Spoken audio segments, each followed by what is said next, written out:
Love this podcast? Support this show through the Acast supporter feature. It's up to you how much you give, and there's no regular commitment. Just hit the link in the show description to support now. Over 90 of the top 100 U.S. accounting firms trust Bill to handle bill pay processes. Why? Because our tools are built on over $1 trillion of secure payments. We're not just moving money. We're powering financial workflows for 500,000 customers. That's a level of expertise you just can't fake. Ready to talk with an expert? Visit Bill.com/proven to get started and grab a $250 gift card as a thank you. Terms and conditions apply. See offer page for details. Instagram teen accounts default teens into automatic protections for who can contact them and the content they can see. Explore teen accounts and all of our ongoing work to protect teens online at Instagram.com/teen accounts. Do you ever think about switching insurance companies to see if you could save some cash? Progressive makes it easy. Just drop in some details about yourself and see if you're eligible to save money when you bundle your home and auto policies. The process only takes minutes, and it could mean hundreds more in your pocket. Visit Progressive.com after this track to see if you could save. Progressive Casualty Insurance Company and Affiliates. Potential savings will vary, not available in all states. I put a bra on as well. We are live, by the way. We were talking about road. I don't wear bras. Not on a Tuesday.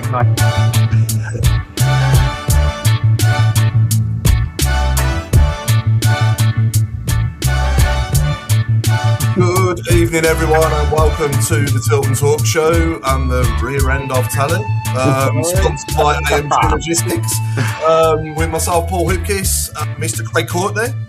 Good evening, everyone. Mark Adams. Good evening, everybody. Good to be back. And hopefully now the front view of Tony. Which one's better? Evening or? And last but not least, our main producer, Mr. Chris Brown. Good evening. So I think a bit of a reality check for us this week after we were last on, obviously playing second and third in the league. Give us a good idea of probably where we're at right now. I don't think it's anything to be ashamed of. You know, people tend to forget that we were in League One only a year ago. We are building. We have got a management team that obviously have not worked together at this level. So they're learning as well. So I do think that, you know, there is lessons to be learned. But, you know, it's disappointing. Nobody likes losing any game.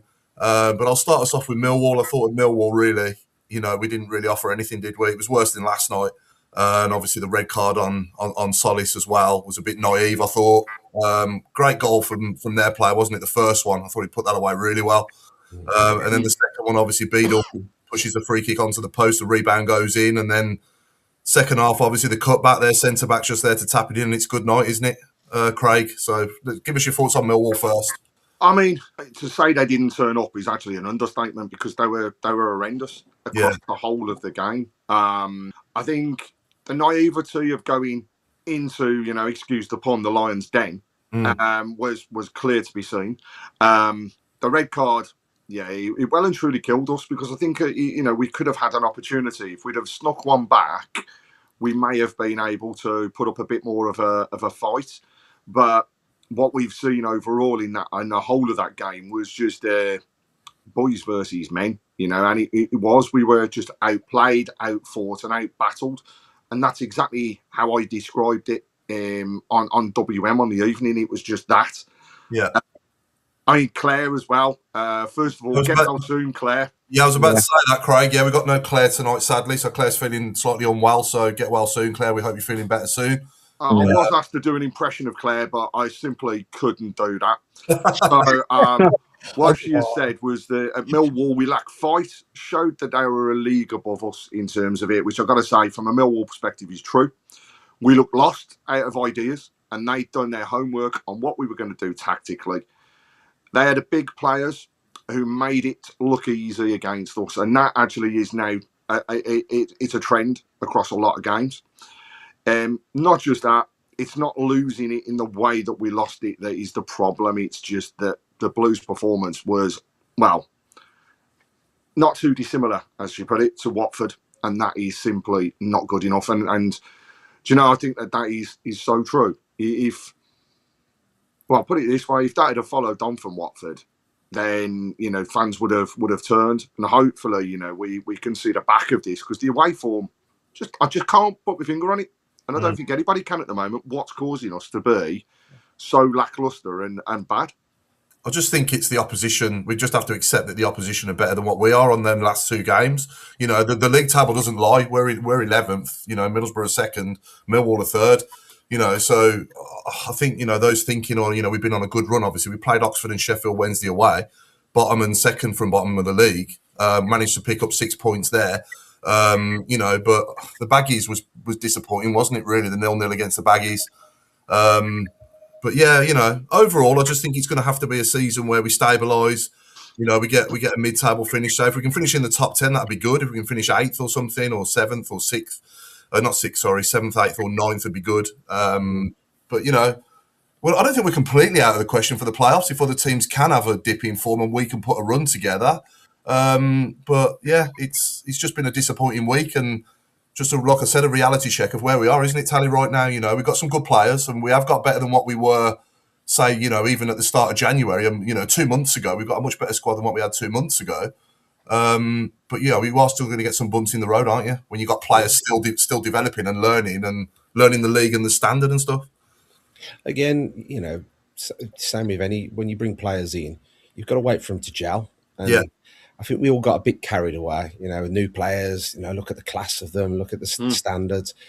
But, like you just said, as regards to Middlesbrough, Millwall, we'd have took a draw on both of them.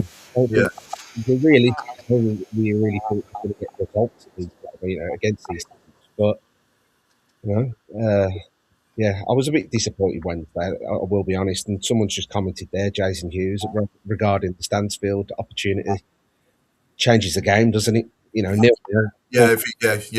should have really looked up and passed it, played Prisk in, but he didn't. He's obviously he's eager to get himself more goals away from home. I think he's only got one, hasn't he? That penalty at Blackburn away from home. So he's obviously keen to put that. It's that gelling, though, isn't it? You play a few more games together. Half a season together. He's got confidence that he plays that ball into Priska and he puts it in the net. Yeah. I think the other thing that obviously making people disappointed, and myself, is that the expectations certainly after the first half at Norwich were like, wow, you know what I mean? But we ain't going to play like that every single game. We didn't even play like that in the second half at Norwich, did we? So no. Expectations. I think we probably need to keep our feet on the ground for the rest of this season. But if we're still where we are in 12 months, I'd say, then the ownership might start getting a bit tetchy, because I don't think they want to be hanging around too long, do they, in this league? No. But Rob, what are your thoughts, mate, on Millwall? Give us your thoughts on Millwall. Yeah, I mean, we didn't really lay a glove on them, did we? We were just outclassed, outmuscled. Like you said, Paul, it's just men against boys. Disappointing with, like Jason said on the comment about Jay, he should have squared it, but it's all hindsight now, isn't it? I mean, to be fair, I don't think it would have made much difference. I think the way we started, I think we'd have lost anyway. But and losing Solis as well, the red card, just added to it, didn't it? Real flat, disappointing night. And then you think, right, we'll put it to bed. You talk about it, put it to bed, and think, right, we'll put it right against Middlesbrough. We'll have an atmosphere and stuff like it, similar to the Leeds game. But we'll talk about it in a minute. But yeah, it's. Pre-season, we would have took this position. I think I'd be lying if you had said, come to March and you're mid-table. I think I would have took it. I think we all would have done. But it's just, you look at the sort of the results in recent weeks, it's just a lot of drop points on it. Like say, Kelly said about the Albion game and other games. It's just, you just think about what could have been. I know we're not out of the playoffs yet mathematically, but hand on heart, it's gone, hasn't it? We're not going to. We're going to have to put a hell of a run together to finish. Yeah. We have to put a silly run. We ain't going to get 3 wins more than Wrexham, put it that way, in the last 2 games. No. But, let's just enjoy the rest of this season. Let's enjoy not struggling to stay in the division like we've had God knows how many times over the last God knows how many years. So let's appreciate what we've got rather than what we haven't got, I would say. We've got a bloody good squad of players there. We are building. We've got a manager that's learning that I think has got the potential to take us all the way to the Premier League, given the time. I'm impressed with the signings that we've made in January. I think the players that have left, You know, I know we can say that Kumas and Cashin are doing well at their new clubs, but they didn't really do it for us, did they, when they were given the opportunity? So it never worked out for them. I know Panzo didn't have his best game last night, but overall, I think he's done well since he's been there. You know, and Wagner's been the best signing, I think, out of all of them. And to see him last night was a surprise, wasn't it, Tally? Really, he was obviously he's obviously Iron Man, isn't he? Well, it's one of them, isn't it? Every time when it comes to Chris Davies, he never lets you know where they are, you know, as regards to injuries and that. And I think seeing him on the team sheet last night, I think it made a lot of fans happy.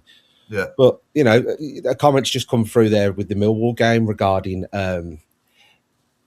Wagner being left exposed by the wingers. I think, again, that goes down to tactics and the formation we set up. Yeah. You know, attacking, it's wonderful. You know, if you've got a winger there on the, you know, sitting on the wing, the ball goes over, he's attacking, it's brilliant. Yeah. They can't always be there to back up the fullback. It just doesn't happen, does it? No. But, you know, I've been impressed with the signings that we've made in January. Let's see where we go for the rest of this season with this squad now. I do think if we'd have had this squad at the start of the season in hindsight, we'd be higher up than we are now as well. Yeah. But, you know, but we're not. We are where we are. It is what it is. And let's just play out the rest of the season and see where we finish up. Yeah. I think the one thing I'd say is that, you know, Paul, you referenced it. The league doesn't lie. No. Right, so when we look at those teams that are there fighting for positions at the moment, first, second and third have been there or thereabouts in the past few seasons. Yeah. You know, it's not rocket science to realise they've formed a consistent squad and they've developed that squad with just a few enhancements. Yeah. So, you know, we look at it this way. Last season, whole new squad virtually. Yeah. This season, we've been promoted, but how many of those players from that squad last season are now turning out for us? Yeah. So we are in a rebuild phase again for the summer. Yeah. We then come to the winter. We go through the window. All those players out, new players coming in. So we're rebuilding again. Whereas the likes of Coventry, you know, they're top of the table because they've got the nucleus of the side that Mark Robbins formed. And then all they've done is, you know, when you look at the people they've brought in, they are just enhancements. They are improvements to small areas. So they're building. And I think it's what we as a club need to do. And I agree, expectations were set very high. You know, in theory and in hindsight, with the money we spent, people would be questioning why aren't we any higher, would it? Yeah. You know, the fact is we haven't got experience in this league sitting in our squad. No. We are sadly lacking that. The shrewd piece of business, and we talk about Wrexham because they're there, they deserve to be where they are, right? But they're there because they've done shrewd business. They've done a mixture of inexperienced players, but they've also brought in the experience. And dare I say, if we'd have had a player like Kiefer Moore within our side, I think we'd be in a much better position than what we are now. Yeah. And, you know, all we've got to do, though, is look at the positives. We're not out of it mathematically, but we're being realistic now. We'd have all taken, well, I would have anyhow, and I've said it from the outset, I'd have taken mid-table this season, and that is an improvement. It's another stepping stone in the rebirth of the club. Yeah. If we'd have been not relegated and had to have gone down to Div 1, then you would be questioning what is going on. But actually, we're still in a rebuild phase. And you know, Benji Smith couldn't agree more. It's just so annoying seeing Wrexham and then us. It is frustrating, but do you know what? They've just got consistency. They're building themselves. They're keeping themselves in their position in the league because they are consistent in their approach. They are consistent in their squad. And not just that, they're consistent in their performances. You know, they go behind, they come back, they fight in winning games. They are doing what we did to teams last season, just being consistent and maintaining it. And, hey, if they get into the playoffs, they get into the playoffs. I think Wrexham have bought players for today and not tomorrow, if that makes sense. Yeah, so if they go up, they're going to have to rebuild the whole squad, which going into the Premier League, you do not want to do. You know, look at the teams that have tried to do that, get themselves promoted, and then build a squad to stay there. Yeah. It's not very often that's happened. You know, Blues did it. Blues did it when we went up. Sunderland pretty much got rid of a load of players, didn't they? But we had the nucleus of the squad again, though. That's what it comes down to, I mean, no offence, but you look at that Wrexham squad and you think to yourself, look at the age and the calibre of some of those players. They'd have to literally take their squad apart and rebuild it again. Yeah. And, Luton tried that. Luton failed. Sheffield United tried it. Sheffield United failed. So, look, they are where they are. We now just have to build. And the other thing is, we have to give time, I feel, to our management team because they're still learning. This is still his first season in a championship position where he is the number one. And he's learning. What he does need is support, and he needs experience from me in the backroom staff to help him come up with the plan B, the plan C, the plan D. We are missing that. We are one-dimensional, and in the past 2 games, that's exactly what we have seen.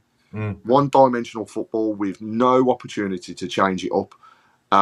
We'll come on to yesterday shortly, but that again was another prime example of we go behind. What have we got? Nothing. And we need it. I think, looking at, and obviously I don't like looking back too much, but when you look at when we've got out of this division before, in the past, obviously, we've had the Lee Carsleys, the Kevin Phillipses, the Steve Vickers, Jeff Kenner, people like that who were like in the twilight years of their career. Lee Bowyer's another one. In the twilight years of their career, but got a couple of years left in them. And to me, that's what Wrexham have done, isn't it? They've got players in. They've got players in their sort of early 30s, early to mid 30s, like I said, for today and not for tomorrow, to get them to where they want to be. And it's working. And we've done it in the past and it's worked. But I do. Sorry. I was just going to say my template for the summer or for the coming months is to just don't go out and get 7 or 8 wholesale changes. Do what we've just said. Get 3 or 4 championship proven players. If they're over 32, 33, so be it. And just tweak our squad a little bit. Add them to what we've got. Yeah. We don't out the league. I mean, we need to get out. Out of all the players that we signed, how many of them had championship experience? I mean, Asai Samuel, I would say Damari Gray, Robert, Hanzo, Tommy Doyle. Bright did as well, didn't he? I think. Who did? Bright, sorry, Samuel. Yeah, he said, QPR, weren't it? Yeah. But sort of established, championship players rather than some have just had 1 season. You know what I mean? Like, those have had 2 or 3 solid years in the championship, and they now have to get out of it. Yeah. What we also need, for me, is a stronger captain. Because Clara's great. Clara's good. Clara in last season was great. This season, we need somebody that's got that little bit of grunt about them. We need that. So we need an experienced John Solis, if that makes sense. We need a dirty, horrible midfielder that will put himself about, but would also drag some of these players up by, and say, what the hell's going on? Get your asses into gear and let's do what we know we can do well. Because at the moment, we haven't seen that. What I've seen from the captain is a head drop. And you should never, ever see your captain drop their heads. They should be there rallying the players. We've gone behind. We're not going to do that again. What mistake did you make? What are you going to learn by it? The type of player like Juki going into the dressing room at half time, right, and saying, come on, you can do better than that. What mistake did you make? You're going to make that again. What have you learned? Let's take this away. Let's make sure it doesn't happen again. And at the moment, I'm not seeing that, and that concerns me. As an outfield player, you should be rallying the troops, and I haven't seen that in either of the past 2 games. Now, why that is, I don't know. Are we saying that he is not a captain? No, I think he's got a captaincy in him. But I just think we need somebody with a bit of grit at the moment to take the ball by the horns. Sorry, the name's just come up on the screen, as in Jack Robinson. Yeah. He's led clubs to promote. He's led Sheffield United to the Premier, hasn't he? Yeah. So I'm not saying he should be replaced with him, but certainly we haven't had him on the pitch, have we? No. So he needs to be on the pitch to be able to help Clara out. So what you say, Craig? Sorry, Paul. No, go on, mate. I was going to say, it's only a week ago I was saying that Panzo reminds me of Prime Jono.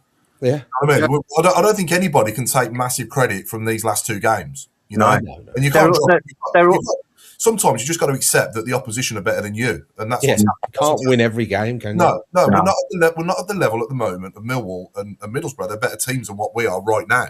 But ask me again in 12 months, hopefully it's a different answer, you know? Because we do need another couple of windows at least to get to that level. You know, so let's wait and see. Let's wait and see what happens. But, you know, 2 games to forget. Hopefully they don't dwell on them and they can move on and, you know, put it right on Saturday. Yeah. But last night I thought the game first sort of 10 minutes we were brilliant. You know, we just needed to get that goal and get the lead and we couldn't quite. And if we would have, it might have been a different story, but, you know,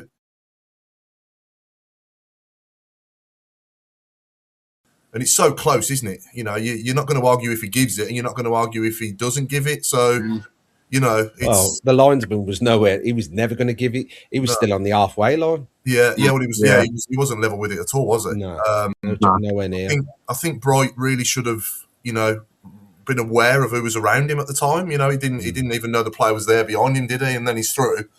I won't say his name. And then he's through, and he slots it under Beadle, and we're 1-0 down. And then our heads drop a bit, don't they, for the rest of the half? You know, rather than you hope for a response when you go a goal down, but we didn't get that. We sort of dropped our heads and then let them sort of get the better of us. And then the second goal, obviously, was us faffing about with it on the edge of our box, left and right, backwards, and it drives me up the wall, honestly. And then obviously it falls to him again on the left-hand side of the box, and he comes through and slots it again, and 2-0 down. So then you're thinking, okay, is this good night? The next goal's massive.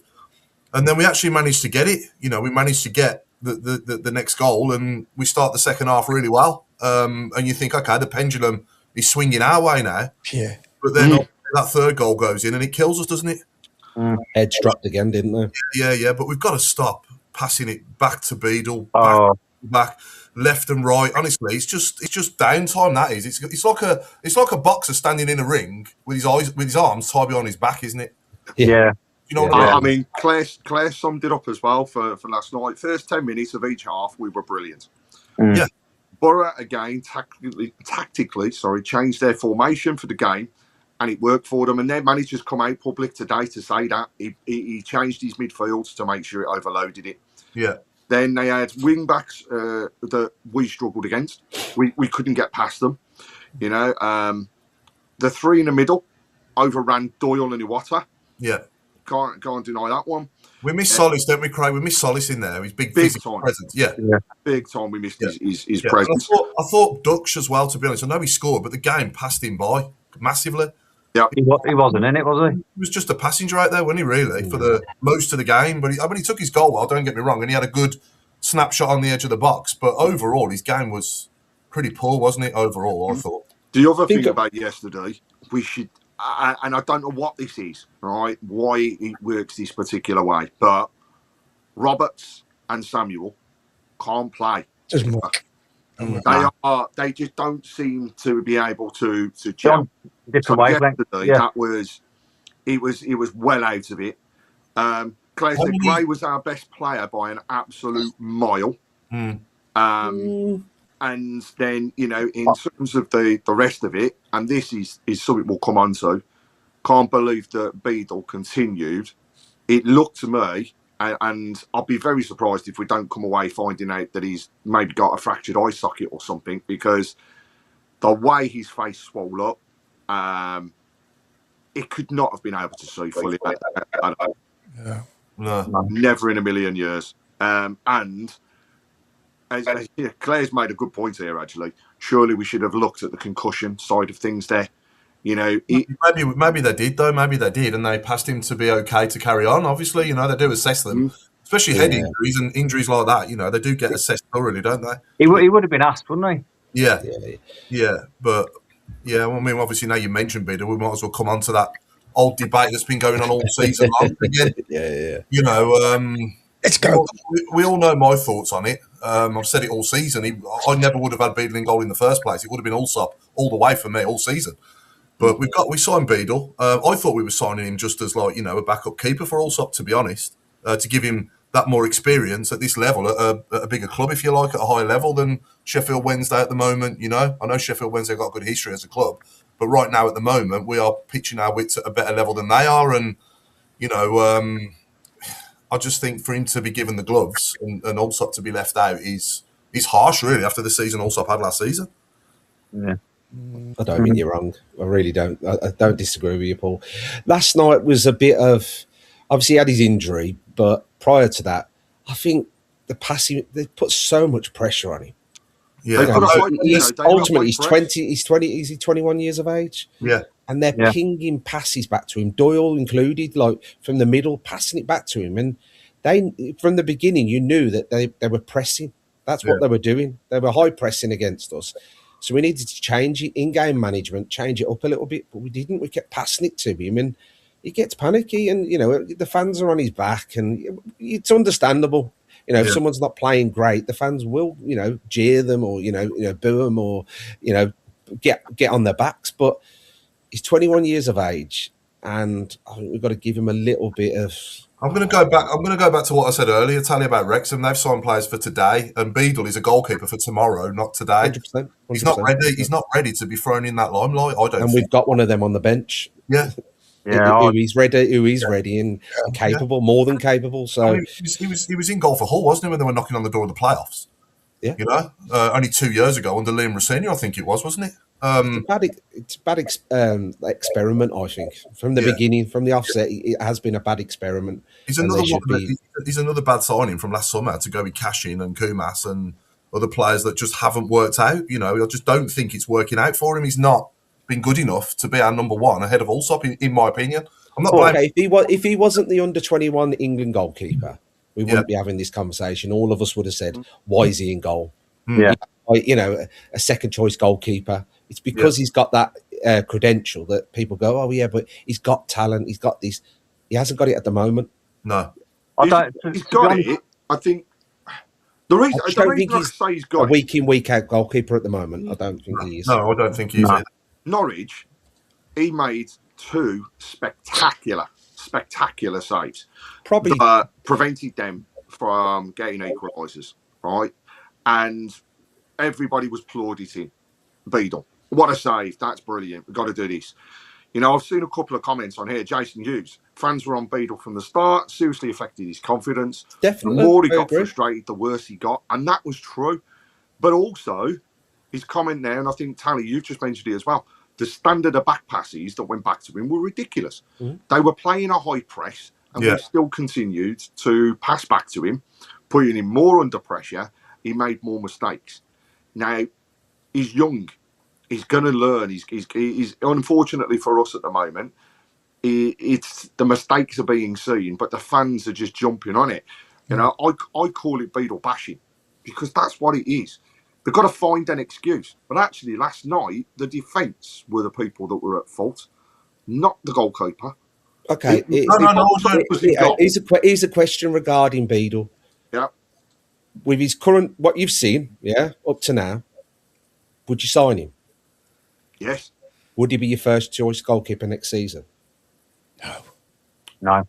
Be honest. What's the point then? Why are we doing it now? Why are we doing it now? It depends on who comes through the door. They give Allsop a 2-and-a-bit-year contract, and yet he's sitting on the bench. So what are the management team seeing that we're not? What is there that's preventing Allsop from being picked to come into the games? Because I agree, Allsop and a kicking of a ball, absolutely brilliant.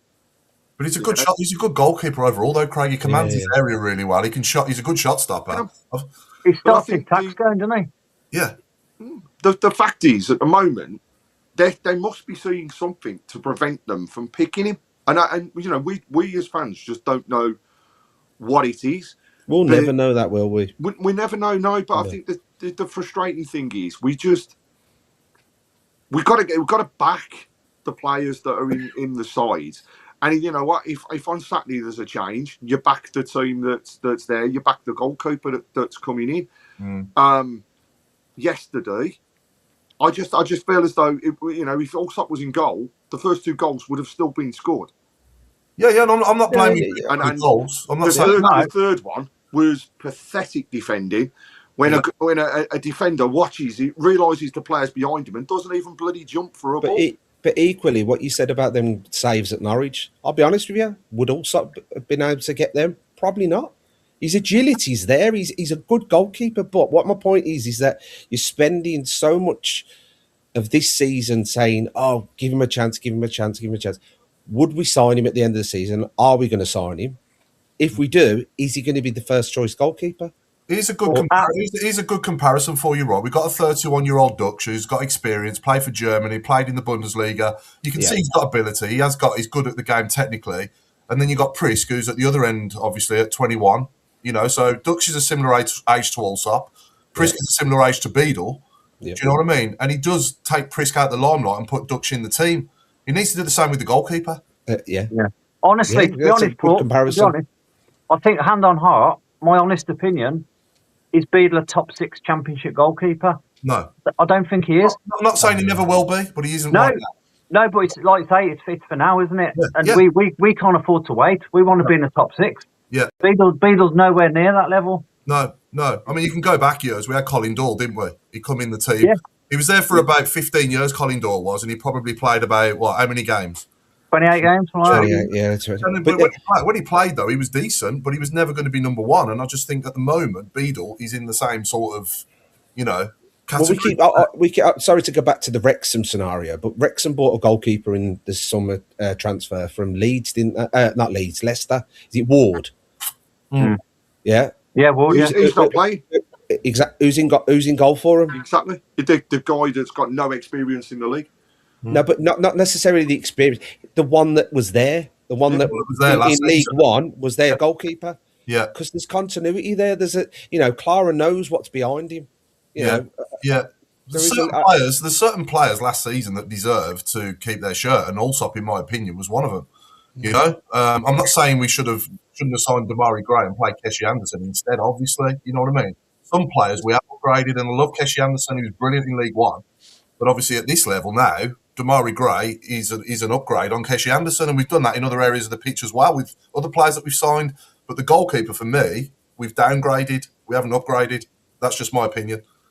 I mean, it will be interesting to see what happens on Saturday. I think it will literally come down to the injury. You know, I think if he can't see out of the eye properly and the injury is there, then they're not going to play him. Right, and there's the simple answer. But if the injury is not as bad and things settle down, I still believe we'll see him between the sticks. I really do. Yeah. Didn't they do that last time with the Charlton game? Didn't they say, he's injured? Because we were all like, he's going to get dropped. Allsop's coming in. And then suddenly, he's getting dropped because he's not getting dropped, he's injured. Yeah. And it was like, I don't remember him getting injured. But I don't know, he might take like Paul said, take the pressure off him. Yeah, you can change a goalkeeper. It might do him good to have a rest. Yeah. He did it with Camp, didn't he, a few years ago? And obviously, I know that Camp, played well for us at times. This is when we were desperate, when we had like Gary Monk and I think it was Pep Clotet, wasn't it, who put Connell Truman in, didn't he, for a few games? Yeah. And he took Camp out the limelight because he was having a bit of a bad time, and then he put him back in after. And after he put him back in after he'd been dropped, he was amazing. Literally was amazing for the rest of that season, and maybe Beadle could do the same. Take him out the limelight for a few games, and I'm not saying then if Allsop's doing well, obviously I'd stick with him, but if he's not, then give him another chance after he's had a bit of a break from it and see how he gets on then for the last sort of half a dozen games, maybe. I don't know, but I just don't see him as the best goalkeeper at the club at the moment. That's just my opinion. No, I just seen a comment from Rockbusters about Allsop as well, brought in as the number 2 behind Bradley Peacock Farrell. I don't think he was. He weren't, was he? I thought they both had a clean slate, didn't they? No, Peacock Farrell started the season last season, didn't he? No, yeah, But then he soon realised that he wasn't good enough, and he put Allsop in. Yeah, because Allsop was bought first, wasn't he? Yeah. One of the first signings, wasn't he? Yeah. I think with Allsop as well. The fact that he's a Blues fan, he loves the club. Yeah. And he's not really put a foot wrong for us really overall since he's been here. Is what's frustrating people even more. That's probably not working in Beadle's favour either, is it? Whether whoever the backup goalkeeper is, if that makes sense. Sorry, Tally. I was going to say Beadle as well. physically, he took a battering last night. I mean, at one point, he couldn't see properly. He had one leg. It was like having a pirate in goal. That's a good one, that one. That's actually quite funny for you, right? But you know what I mean? That's unusual. No, but you could tell that when Clara had the ball, he looked behind him and thought, oh, stuff that, I'll just kick it out of play. You know, he could do the rest because he's physically took a battering. Yeah. Well, staying on goalkeepers, Bradley Mayo, what's the deal there? I've never seen him play, so I can't say, to be honest. I mean, no, but like he's a third choice goalkeeper. He travels every game. He goes to the away games, warms the goalkeepers up. It's almost like people say, "Oh, he's a short goalkeeper." Do you know what? If you're a short goalkeeper and you've got to the level he's at, he's got to be good. We've had some good short goalkeepers. Yeah. And no, but I mean, well, why we kept him if that's the case? He's got to be a good goalkeeper. So I just think with him, why not give him a chance in certain games? Or I don't know, just keeping on the goalkeeper thing. And I just think if he's not going to get a chance, why haven't we put him out on loan and got him a bit of experience to be that potential number 2 in the seasons to come? If we're keeping hold of him, well.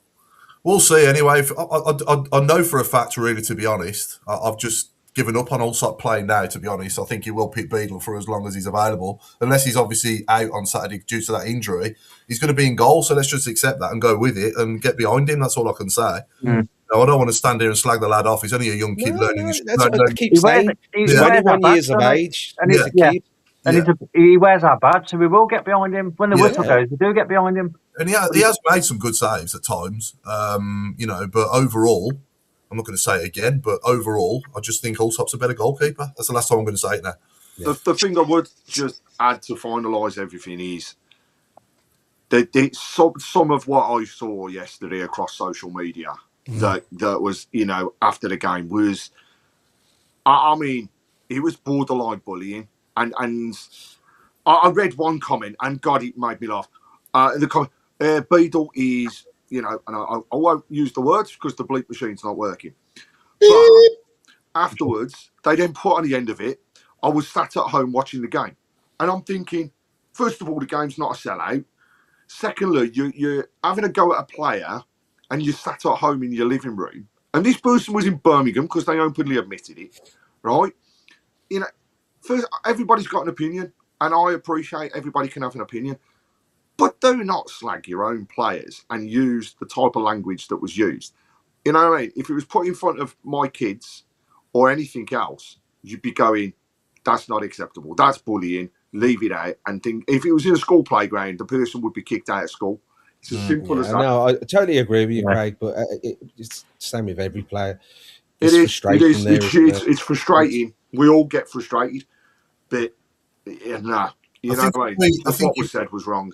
I think if we'd have done the show last night, 10 minutes after the final whistle, certain things would have come out that we wouldn't have necessarily said in the bleep machine wouldn't have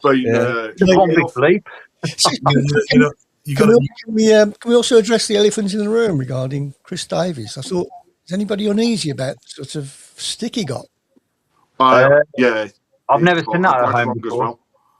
It's just the predictability. That's all it is. He says he was asked the question, about the substitutions. He likes to put 2 on around about 60 minutes. Then he'll look for the next 2, and then there's always that 5th one available, which has recently been Ethan Laird bringing him back to give him a few minutes. So I don't know. I think people do get a bit frustrated, like Robe said, Plan B, but. It's in-game management. It's seeing things and changing things when they need to be changed. And we're all football managers, aren't we? We sit there and go, oh, you need to do this, you need to do that. But, I'm not in the dugout at St Andrews, am I? So, when we saw the starting 11 before last night's game, did we all agree with it? Or was there anyone that we would have started who didn't start, apart from Allsop, obviously? I'm not a big... the inverted wingers, like Roberts runs across the pitch, so he becomes another, almost into the number 10 role. Yeah. Gray does the same. So you find, like my son mentioned earlier on in one of the comments, you find that the fullbacks then are going past, and it's leaving our 2 centre backs almost exposed. With especially last night with the press. So I don't know. I think we needed to stick with what the momentum, which is Osman and Vicente, and bring your Grays and your Patrick Roberts on, as experience in the second half if you need it. But I don't know whether that's naivety. I don't know, but I think they're we've got them on the bench. There's talent there. Why aren't we starting with these young lads on the wing? Really giving their fullbacks something to think about. And as you say, you can then say, if you got Allsop in goal, distributing balls to these wingers, look at that control he did last night for centre in the middle of the air, brought it down. Osman does the same. Can Gray and Roberts do that? They probably can in the day they have, but they are deemed senior players, aren't they now? As opposed to Vicente and Osman. I mean, Vicente was a shock for me not seeing him start after the game that he'd had. I know he was out of it a lot at Millwall, but I was surprised to see him not starting. And go back on that one touch in that when he just after he come off the pitch, you were looking at the ball thinking that's going nowhere, and he just killed it dead. And then he was able to also move things on to try and get us back into an attacking position. But I do agree, Tally. The two wingers were just cutting in every time. It was predictable what Damari Gray was going to do. And quite often we've seen in previous games that they switch during the game. We didn't see that at all, which again surprised me a little bit, because I think if they'd have switched it, we may have had a little bit more fluidity and also would have given Middlesbrough something else to think about. Because yesterday it was too easy. It's going out to the wings. What we're going to do? We'll just push them out to the line. They're all they're going to do is cut in. And sure enough, that's exactly what happened. Question to our viewers and everyone here: everyone's fully fit now, 100%, raring to go. What's our strongest 11? Ooh, that's a good question. I'll go one by one then. You go with yours first then. Okay, I'll go Allsop in goal. Laird right back. Clara. It's debatable between Robinson and Panzo for me. I think for the leadership, I'd probably go Robinson, next to Clara. And I'd probably think about making him captain for the rest of the season as well, just to give Clara a bit of a breather from it so he can focus on his game. He's an outstanding defender. And then left back Wagner all day long. Solis, for me, Solis and Paik would be my two in the midfield. And then I would go with Damari Gray on the left, Stansfield in the 10, Priska up front, and Vicente on the right. That'd be mine. With almost 500,000 customers and over $1 trillion of secure payments, Bill isn't new to intelligent finance. It's the proven way to simplify bill pay and maximize cash flow. Want to learn more? Visit Bill.com/proven for a special offer. In 2024, a truck crashed into Kanawha Animal Rescue, where I work. 146 of our dogs needed homes fast. We asked for help on Facebook. Our story spread through WhatsApp messages and Instagram reposts. Immediately, people stepped up. I'm here to foster. And just 6 hours later, every dog was fostered. I'll never forget how our community showed up for us. Learn how over 3.5 billion people connect to what matters with Meta at meta.com/community. I've said that now. What changes are we making? What do we disagree with? Damari Gray. You wouldn't start Damari Gray? No,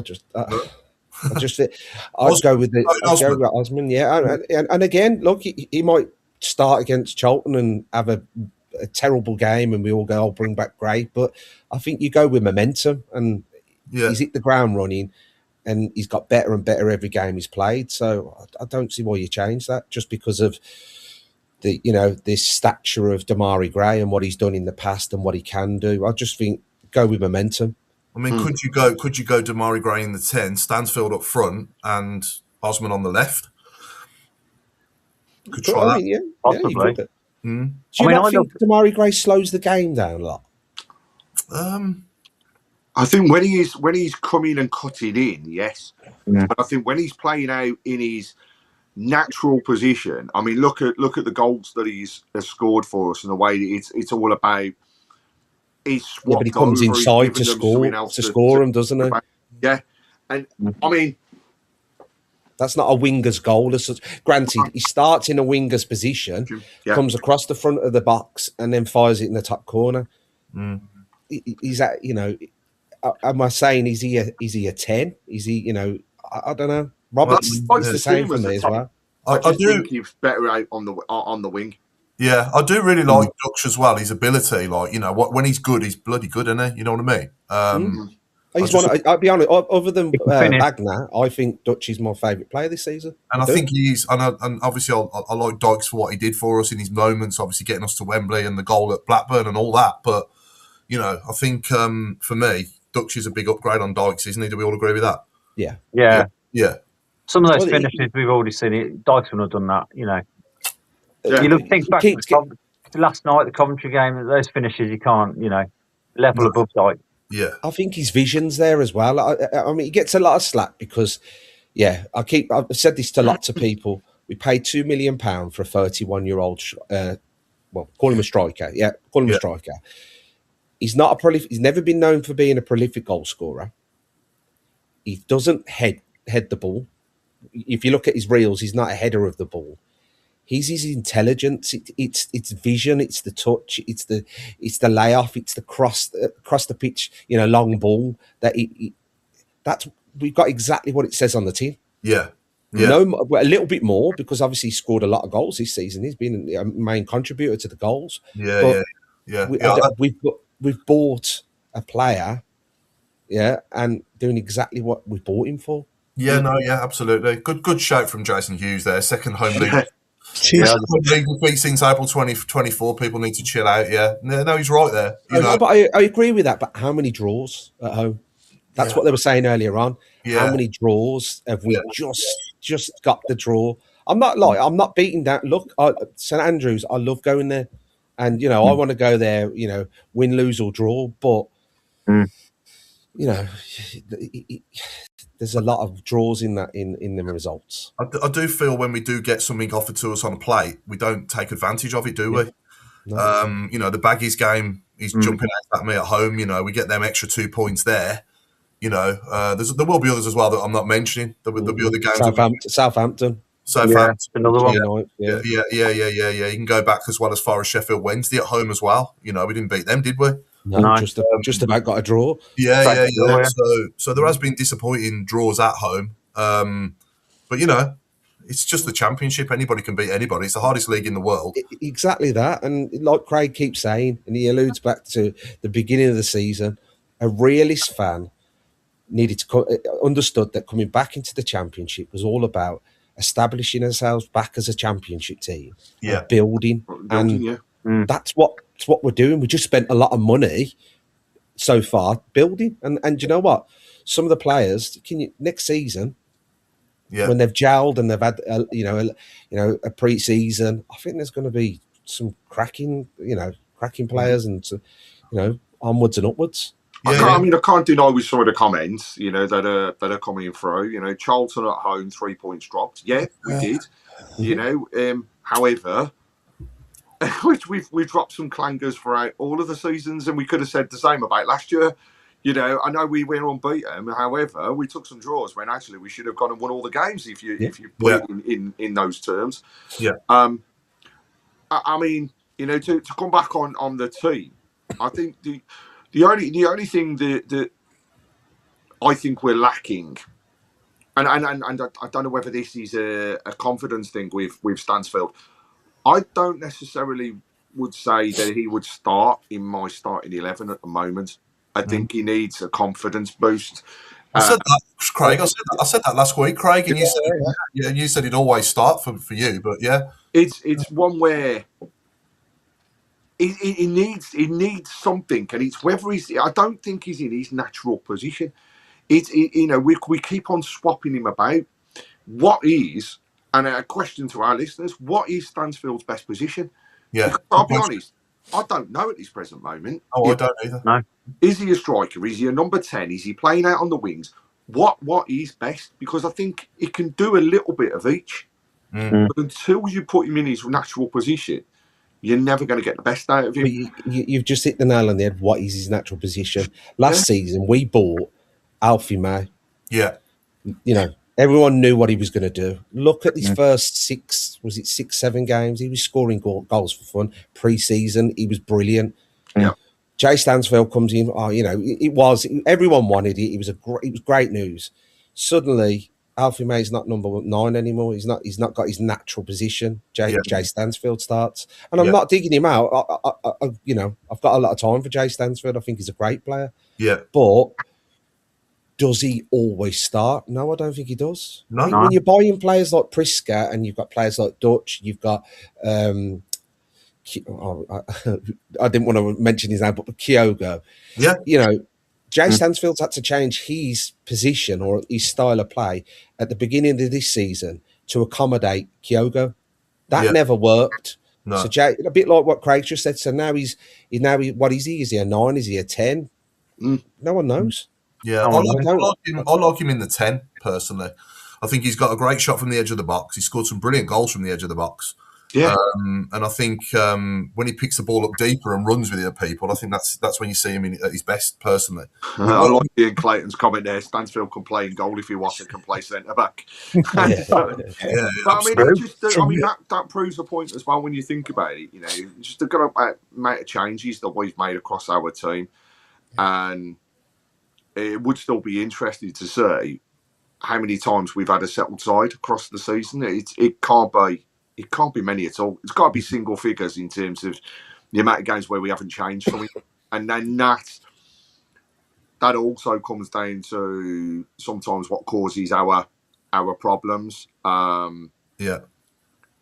do wish that perhaps sometimes we do just stabilise and stick with a little bit of a team just to give it a run and see what happens. Could argue sometimes injuries have caused us not to be able to do that. However, that's not happening at the moment, is it? We not exactly overloaded with players that are injured, thank God, because it does make a change to actually say that. The line up against Leeds in the cup, I'd love to have seen that, given a couple of games. Yeah, me too. Yeah. That was absolutely, the balance was superb. Yeah. Where's your head at with it all, Chris? I think it's all about expectation, isn't it, really? I was looking, as well as this is a consolidatory season, really. I was not expecting a top 6 position. No, I think our fans are more frustrated because we finished comfortably ahead of Wrexham last season in second place, and they're comfortably ahead of us at the moment in the Championship. So that's probably what's sort of rolling our fans up more as well at the moment. But it is what it is. Like we've already said, they've recruited better than what we have in the windows, I think. And as this season is probably going to peter out to a top 10 position, hopefully. That's respectable, isn't it? Yeah, who would be the player of the season? Kai Wagner. Wagner at the moment is or Dux comes in January and he's heads and tails above anybody at the moment. What about not Clara? No. I think he's done well, but the only problem with Clara for me is that, and it's not his fault, he's been played out of position. Yeah, most of the season he's been playing on the left-hand side when that's not his position. He plays his right foot centre back. We've accommodated. It's like the beginning of the season with Brighter Samuel. I watched his reels before we signed him, and he was phenomenal. Fenerbahce, Jose Mourinho played him as like a wing back, and he was fiery. He was going down the line, a bit like Vicente's reel. Exactly that. He comes in, we put him as right back. Now, after last season, would you have changed Ethan Laird? I don't think so. Ethan Laird for me was fixed on. He's my right back going into the Championship. Yeah, everyone started with him on the left, I think. Yeah, everyone looks good on YouTube, don't they? I remember watching. I remember watching Czech Endors reels. He gets mentioned every podcast, doesn't he? I thought we'd signed the new Patrick Vieira. But it's just that we've gone with.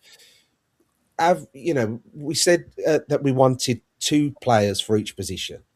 We've got that, haven't we? We have. I think like some of them, would you have chose Brighter Samuel over Ethan Laird last night? I know he's coming back from injury, but would you have put Bright in over Ethan Laird? I thought Bright before last night. I thought Bright was looking better since he'd come back from the AFCON. To be honest, he had a good tournament, didn't he? So the momentum was there. Yeah, but when everybody's 100% fully fit, I've already said, haven't I, that Laird would be my right back. You know, so yeah. But does Laird play well with Vicente, or does he play well with Roberts? Because the way Laird runs down the line, I think he could link up well with both, to be honest. It'd be interesting to see Vicente in him. Yeah. But the one partnership I really liked when I saw it was Paik and Solis in the middle. I thought they were excellent together.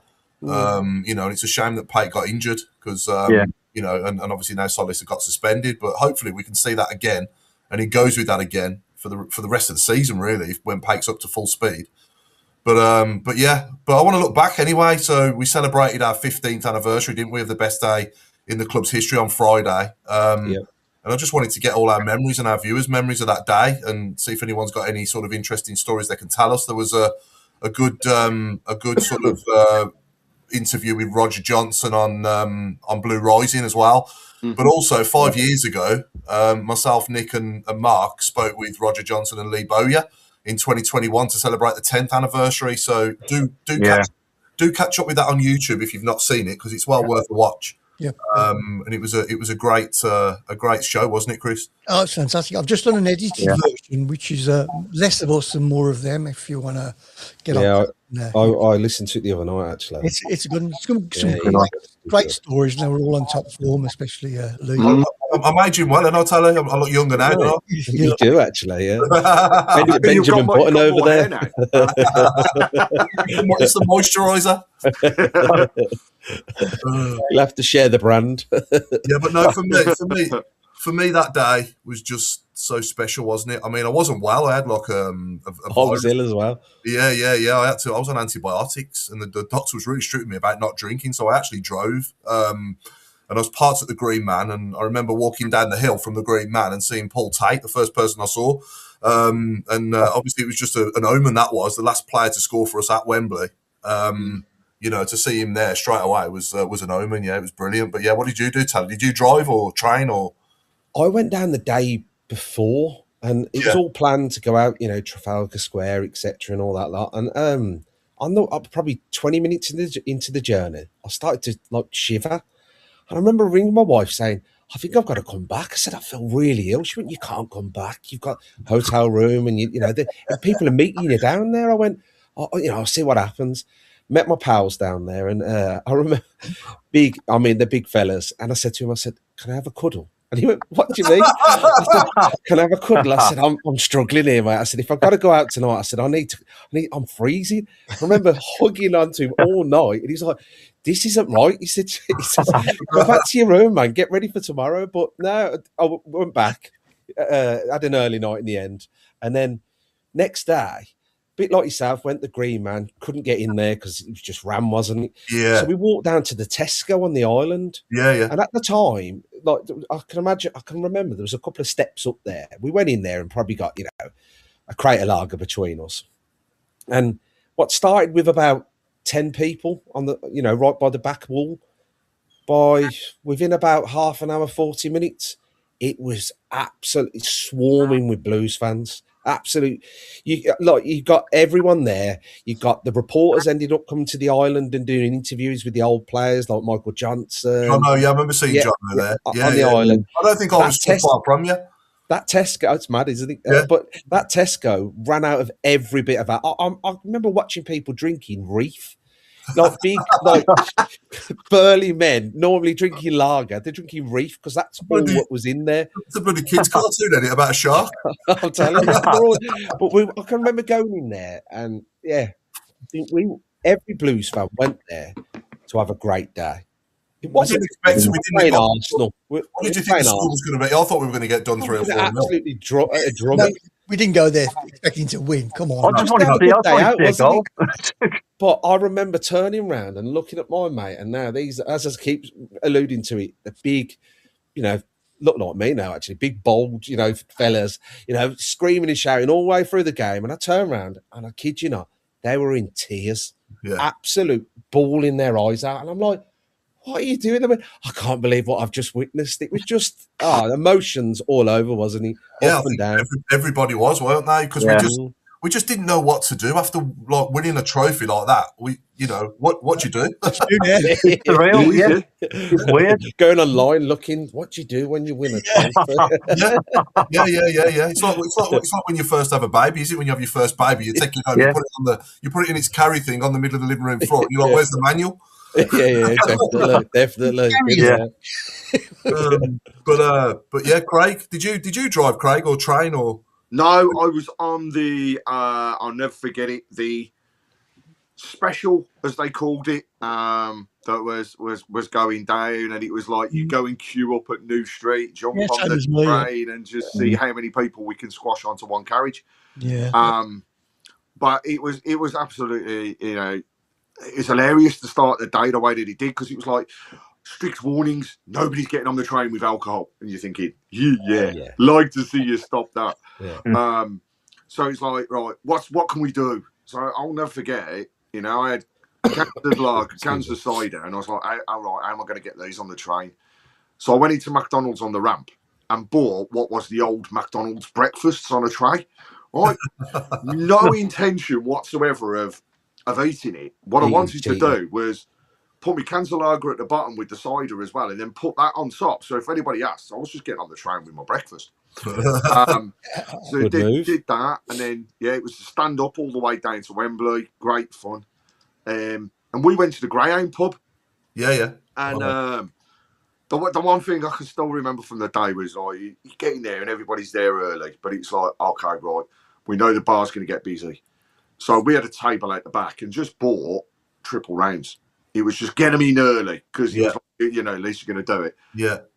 And then it was probably about an hour in, and all of a sudden this guy appears, and he's dressed as a vicar.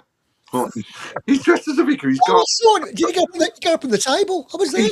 He's got a Bible in his hand. Right, stands up on the table. That's it. Yeah. Gets everybody to be quiet and starts going, "We're gonna say the Lord's Prayer." And everybody's thinking, "What? What are you going on about?" Yeah. Right? So he stands up. He does nothing more than starts quoting, "Keep right on." Yeah. And everybody's then joining in. Well, my brother had filmed it, and what it was, he sent it to me, and I passed it on to my sister-in-law who knows Craig Gardner's family. So I actually got the message and the video of this guy doing the preaching of Keep Right On, and got it sent to Gardner on the day of the game. And she got a reply just with simply thumbs up. That's fantastic. And it was that sort of stuff which, you never would have thought would happen, but that was typical Brummie humour on the day. But just the way it happened was just superb, and everybody joined in. And then, of course, you're getting inside the ground and you're thinking, like the same as me, what's going to be the scoreline? And I'm thinking, we're going to get drubbed.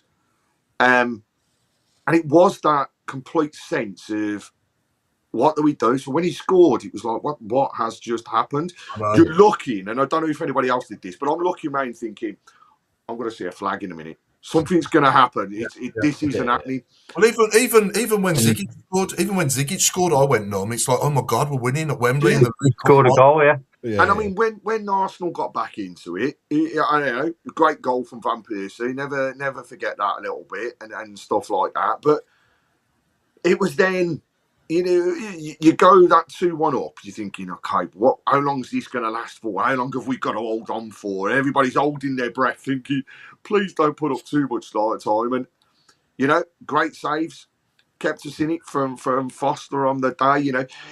He won the award, didn't he? Is he still not the only goalkeeper to win the Players' Awards for that cup competition twice? To show, how involved he was with it. But it was that, when that final whistle went, it was that complete relief. And like, Tally, you said it, grown men crying. I saw them all around doing exactly the same. But then there was that, oh my God, we're going to have to save up because we're in Europe. And it's almost, it was, we've won a cup, great. And then, Europe? Yeah. It's what you're thinking about the next big thing. But, I had that year, and a year later, I was celebrating their first anniversary of Overfemi Day, and my daughter was born. So, that date is forever forever stuck with me for the two reasons, and it's obviously family first, as it will always be. But you know what I mean? I'll never forget it. My only thing that I wish I could have done on the day was my wife was at home with my other daughter, and I'd have loved to have had her at the game as well, because she'd been through all the thick and thin of Blues games beforehand, seen us promoted, seen us in the Premier League. I'd have loved to have had her there to see them win the cup as well. But hey, you know what I mean? We've done it, and we're still the only team. Paul, we're still the only team to win in HD, mate. I'll get that in there before you do. The only West Midlands club to win a major trophy in high definition. Yeah. Let's get it out there now. Get a trophy for that. But yeah, we had decent seats. We were right by Stan Collymore, who was commentating for 5 Live, and I said, you know, and I thought he was going to cry. He was getting loads of stick off our fans. It was quite funny. When Martin scored, I thought I could see his bottom lip going. It was quite hilarious, right? But yeah, no, brilliant day. One that will be remembered for the rest of our lives. But yeah, Robe, I know you went down there. Did you go down there by yourself? Yeah, I went on my own. My dad, I've been with my, bit disappointing really. I was with my dad in 91, 95 and all the Cardiff ones. But the first final I'd gone to on my own. My mates who support Blues didn't go to enough games, so I had no chance of a ticket. So I went on my own, but I thought, you know what, stuff it. You know, it's the old cliche, and once you get down there, you soon get talking to people and all the rest of it. So just soaking it up really. And the weird thing is, I ran into so many people I knew anyway, and people I went to school with, I hadn't seen for donkey's years. Yeah. Some of them were sat behind me. Yeah. Some of them bullied me at school. Yeah. I went up there and because I was on the top tier, and I was going up the steps and do you remember that? It was a bloke. He had like the all-in-one blue. And the blue faceless, and he was just behind me and I was taking photos on my own and he just sort of tapped me on the shoulder and he just went. I could tell why that he was saying, "Do you want me to take a photo?" How did you get that from that? What from his actions? I'm waiting for Robe to tell us the truth, because secretly he's talking about the game as though he was there, but we all know he was in his first year of his prison sentence. I reckon he was asking you for a pair of sunglasses, Robe. But so I'd love to know who that bloke was. He sort of disappeared after that. He took a photo for me, gave my phone back, and he just thought in a haze of smoke just disappeared. I presume it was real. He's been dreaming. I remember taking it all in, walking up Wembley Way and looking at Arsene Wenger and Alex McLeish on the outside of the stadium. And I got photos of that. Yeah. But my God, it was bloody freezing and absolutely pouring down. And do you remember that? Because I was at the back as well. What was sticking in my mind when we won and we were doing food for thought and all that. I looked back at the Arsenal fans and they were just walking along, holding the flags and just looking up. Yeah. And it was so funny. Literally, it's like out of a comedy film. Someone was snapping the flags over the knees. Yeah, and it's absolutely hilarious. Let's reminisce a little bit for a few minutes before we move on the field. I thought on the day, Ben Foster was they were all outstanding. Everybody was a 10 out of 10 that put the shirt on. But I do want to give special mentions to players that might be forgotten a little bit. You know, Martin Urinet next to Roger Johnson was unbelievable. He did a Bobby Moore tackle, didn't he? Yeah, one tackle, but it was Bobby Moore. Yeah. And I thought Beausejour as well, when he come on, caused havoc, didn't he? Yeah. He caused some nightmares. Honestly, he was unlucky not to score himself as well. He fired in the post, didn't he? Yeah. So and obviously we should have had a penalty when Bowyer went through and he was brought down. Today with VAR, that's a red card for the keeper and a penalty. And hopefully, I'm sure Craig Gardner would have buried that. But we've had obviously players on, haven't we? And they've said that obviously Roger said himself, didn't he, that he's glad he stayed 11 aside and it was what it was. But we would have been looking back on that moment, if we hadn't won that cup, if we hadn't won that game. We would have been saying the same as what we did against Liverpool. Exactly, we'd have been robbed again. What if, and it's, but it's still stick by it. We've done it, and we've been able to experience it, and actually, Over 90 of the top 100 U.S. accounting firms trust Bill to simplify and secure bill pay. That's proven financial infrastructure built on over $1 trillion of secure payments. Visit Bill.com/proven for a special offer. Few things are as uplifting as the greatest moments in sports. And nothing brings us together quite like Team USA at the Olympic Winter Games. From NBC Universal's iconic storytelling to the innovative technology across Xfinity and Peacock, Comcast brings the Olympic Games home to America, sharing every moment with millions. When Team USA steps onto the world stage, we're not just watching, we're cheering together. This winter, we're all on the same team. Comcast, proud partner of Team USA. We as fans have been quite lucky when you think about it from a Birmingham perspective. Overall, you know, we've been through some really, really tough times back in the day. You know, in the 80s and the 90s, we saw a club in turmoil, and then we've seen a club promoted to the Premier League after a playoff final, which was phenomenal. We'll never forget. We've been to League Cup finals. Yeah, we lost to Liverpool, but we were the better side on the day and still should have had a penalty, which even the referee now says I made a mistake. And then you know, we've won that cup. We've then gone into Europe. We've still been Premier League, and then we've seen the downturns. Now we're seeing those positives coming back, and you know, would I change anything? The only thing I'd have changed, I'd have loved to have seen more of obviously the Premier League and to stay in the league that particular time around. But you know what? It wasn't to be. But still won't forget those days. Yeah, you still won't forget that run. I wouldn't change anything from that run either. We wouldn't change that League Cup victory for anything, would we? No. Even if you'd have offered me stability in the Premier League for the last 15 years and we'd have stayed up that season, I wouldn't have changed it for that League Cup. Nah, I wouldn't have swapped that minute. I wouldn't have swapped that split second for anything. When you look at the pure emotion of Newcastle fans last season, winning the trophy for the first time in, was it 60 years? 70 years? Yeah. 70 years, I think it was. Yep. You know, a lot of them fans had never seen that before. You know, and again, I'll say Crystal Palace as well last season again, you know, never won a trophy in their history. There's not many fans that can say, you know, they've seen their club win a major trophy. It's only the certain ones, like obviously Wigan as well. There is some surprise ones in there, but there's not that many clubs that have actually won them all over the years, is there? No. Not really. We've got a good pedigree in the League Cup, really, haven't we? Yeah. You know, won it twice. You know, finalists. Yeah. Few semis, few quarters. Yeah. But yeah, no, on the day they did us proud, every single player, and they fully deserve to come away with that trophy. And obviously we got a little bit of luck with the winner, but it was about time we reduced some. But like you, Craig, I was waiting for it to be disallowed. Got to be offside. Got to be a foul on the keeper. Yeah.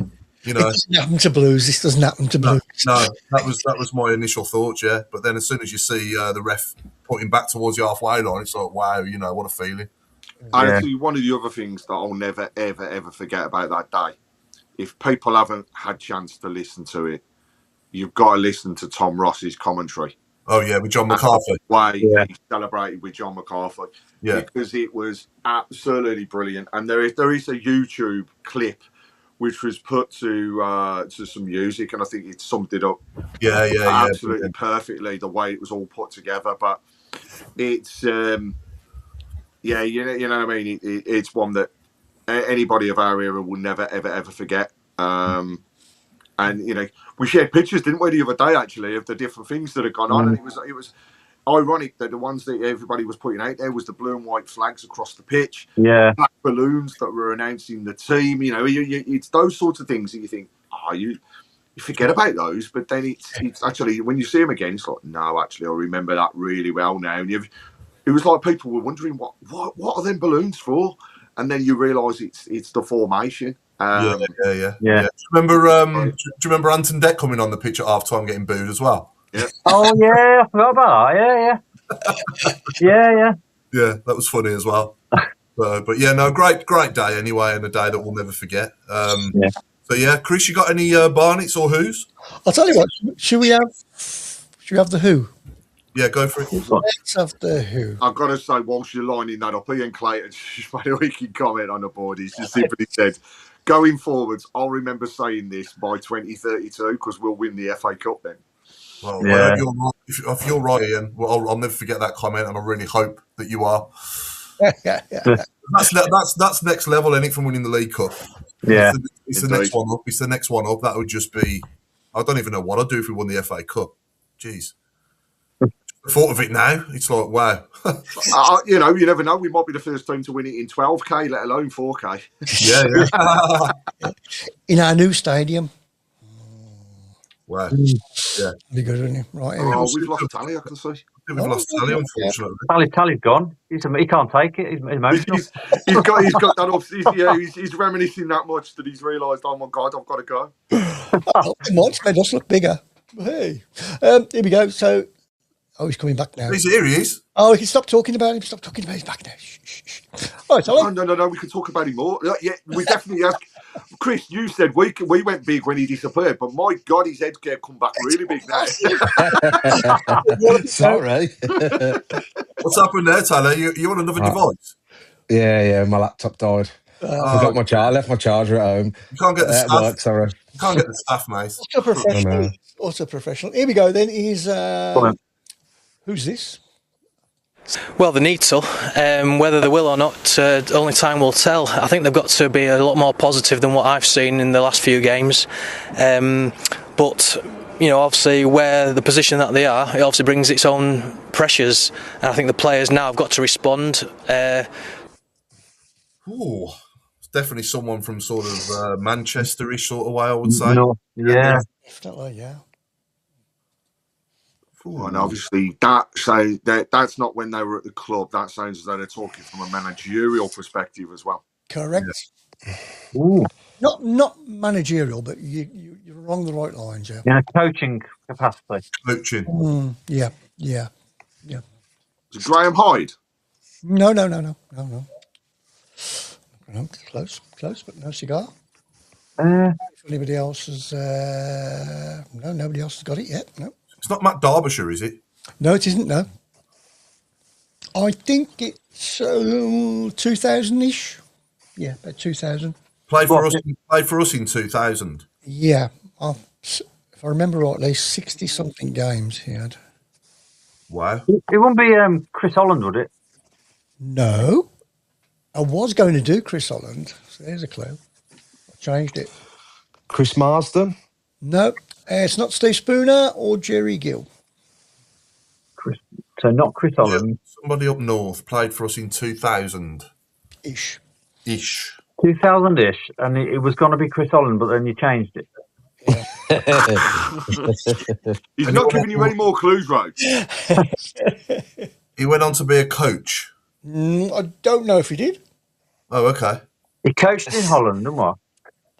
The 60-odd games gets me. I think he went on to manage. I think he did go. We on to manage a lower league. So he's chatting there a lot, man. If he's not coaching or managing, he must have been playing. He must have been playing Championship Manager or something. Yeah, sounds like he should. Sounds like he's in Downton Abbey. Wasn't Mike Newell? Was he? No. That's a good shout. That is though. It is a good shout. Yeah. He didn't play 6 games though, did he? Never mind 60. That's what's been getting the amount of games. He actually had 2 spells. He's a wizard. He was on loan. 5 games on loan, and then come back in 1998 to 2000 and did 67 games. I've got it. 98 to 2000. Yeah, it's not Curtis Woodhouse or David Holdsworth, no. So he came on loan, and then he came back permanently and played 60-odd games? Yeah, 67, yeah. Bloody hell. Oh, is it Simon Charlton? It certainly is. Yeah. Oh. I had his face in my... Robe, Simon Charlton. Good player he was. He was a good player. I've just realised that what he's done there, Chris, you've described it, and he's got ChatGPT on the go. It's as we go through. I'm not chatting to anyone. Disappointing. Yeah. I mean, this new format's really good because we can obviously look at the comments as we go, can't we? Well, yeah, that's right. Yeah, nobody actually. Oh, there's a few getting it now. Richard Hughes was the first to come through with it, and now, well done. I do like that. Tony Silva, no, it definitely wasn't Skip because he had hair. Yeah. Yeah. But no, do give us a follow on obviously our Facebook page and YouTube as well, and we do appreciate everyone's comments and time as well watching the show. This is the main reason why we're doing it, for the viewers and the fans. Yeah. Actually, he'd be a good guest, wouldn't he, Jordan Mush? Someone like that. Yeah. It would. Yeah. It's a long way to come, though, yeah. Yeah. Yeah, it's a fair distance to come. For, bit of a time difference as well. I mean, I wonder if we could persuade him to turn up though for a few RBPs. I mean, what do you reckon? Oh yeah, why not? And also let us know if you like the new format as well. I'm quite interested to see what people think of the format as it is now. Yeah, and just the show in general as well. You know, is there anything you'd change about the show? Anything you think would be good for us to add or change or what? You know. And also, massive thanks to the 8,918 people that have viewed tonight as well. Yeah, that's good going. Brilliant, good numbers, good lads. It's not bad, it says bad, yeah. So we're going live on Twitter, Facebook, YouTube, and Instagram tonight. Hey, and let's not forget it's a Tuesday, so people are used to seeing us on a Monday. Absolutely. Yeah, true. I forgot. Yeah, definitely. Yeah. So let's have everyone's predictions for Saturday now. So I know we got the Super 3. I presume you'll share the link, Craig, after the show. Do we know what the games are? Indeed. And I've got to say, obviously, with yesterday's result, nobody doubled up on their points. So it was a good week for a few people, though. So we'll get that published. But I still believe that Claire's top of the table. And, it was just great to dethrone Robe, really. So we'll keep coming. But, yes, Birmingham will be one of those, obviously, for Saturday. And we'll stick a couple of randoms in this week just to make it, swap it up a bit. Mm-hmm. Okay, no problem. So I'll start us off at Charlton. I think we'll get a draw 1-1 at Charlton. Tally? I don't want to. Yeah, I think I'm thinking. I know it's gonna say. Are you going? First question, Tally. Are you going? I am. Yeah. I'm going to go 0-0. Okay. We need to stop the rot. We conceded 6 goals in the last 2 games, so it'd be nice to come out of that game with the same goal difference at least of 0. Yeah, we don't want to be on a minus again, really, if we can help it. So I just know that Nathan Jones, we don't fare too well against Nathan Jones. No, Craig. I just think I agree. We don't fare too well with Nathan Jones, but I just think we might see a bounce off these past couple of games. So you see, Michael Greaves has just stole my thunder. I was going to say we'd win 1-0. But I wasn't going to put Vicente as the goal. But I do think we can sneak 1-0. And we can bounce back. Everybody's been very positive, aren't they, online? They are indeed. Yeah. We've had say everybody. Bill Mint started off with a 3-0 to Charlton, but then it changed afterwards. So Ray Burgess has gone 3-0 Blues. Mick Greaves 1-0 Blues. Vicente scoring. So for any people interested in a bet, might be worth looking at. Tony Saul's gone with 2-0 Blues. Mike Hill's just saying they 2-1 Blues as well. So it is all very positive so far. Very. Robe? I think there'll be goals in it. I'm going to say 2-2. I think we'll sort of stop the rot with a draw. I just love Jason Hughes' comment there. Yeah, I mean, everybody can see it on the screen, but for those that will be listening, my prediction is Beadle will get stick, Dux won't win any headers, and Fujimoto won't even get on the pitch. About right. What do you reckon, Chris? Yeah, I don't really want to go against anybody now. I was thinking maybe a 0-0, boring 0-0 draw, but I'm going to go for a 1-0, sneak it in at the end, Blues. And Dave Twiner said that it's going to be Dykes 2, Blues 3. Paul Sterndale is saying that Blues will win 1-0. It's going to be a Dykes own goal. So I think there's a bit of a repetition going on there. Yeah. Yeah. I don't think the women had a game, did they, at the weekend, Craig? No, it's an international break. So for those that haven't seen, the Lionesses played tonight, won their World Cup qualifier 6-1. So that's obviously a good result for the England ladies. But I mean, what is important, the next 3 games, the club are really pushing this now. 3 home games left for the ladies. And it's 3 home games that are there for one thing and one thing only, and that's to help us get promoted to the Women's Super League. So, details of the ticketing, etc., is all available. For those that haven't seen, tickets as low as £3 to go to the games. So it's worth it. The next one, Sheffield United. It's a Sunday afternoon. It's a 2:00 kickoff. It's going to be a tight game, but one that is going to be winnable. And, I've got to say, the women's official supporters club, on that day, we will be hosting 10 youngsters as flag bearers for the game. So if you are a member of the women's supporters group or want to become women's supporters group members through the official supporters club, then get in touch, sign up. Your kids then get entrance for free to the competition, and not just that, they're members for free as well. So you could really make their day by being flag bearers and us getting promoted. So watch out. And we're also going to be looking to run a coach through the women's official supporters group to Charlton, because it's going to be, fingers crossed, the celebration day, not only for them, but for us as well. So watch out for details of those. But we've got some, there's still some tough games to go, but there's no reason why we can't get over the line and see us promoted to the top area. So please, if you can get down, please do. Watch out for details, like I say, of tickets. I'll promote it as much as possible through the sites as well. And as we move forwards, it'll be a great achievement and a nice way to celebrate. On that front as well, I just want to thank everybody at the club, because they really did make Liv's birthday with some messages from the players. So it just shows that there's that family-orientated side of things as well. They're so accommodating, getting it across, and just lovely messages from everybody. So, thanks to all that were involved.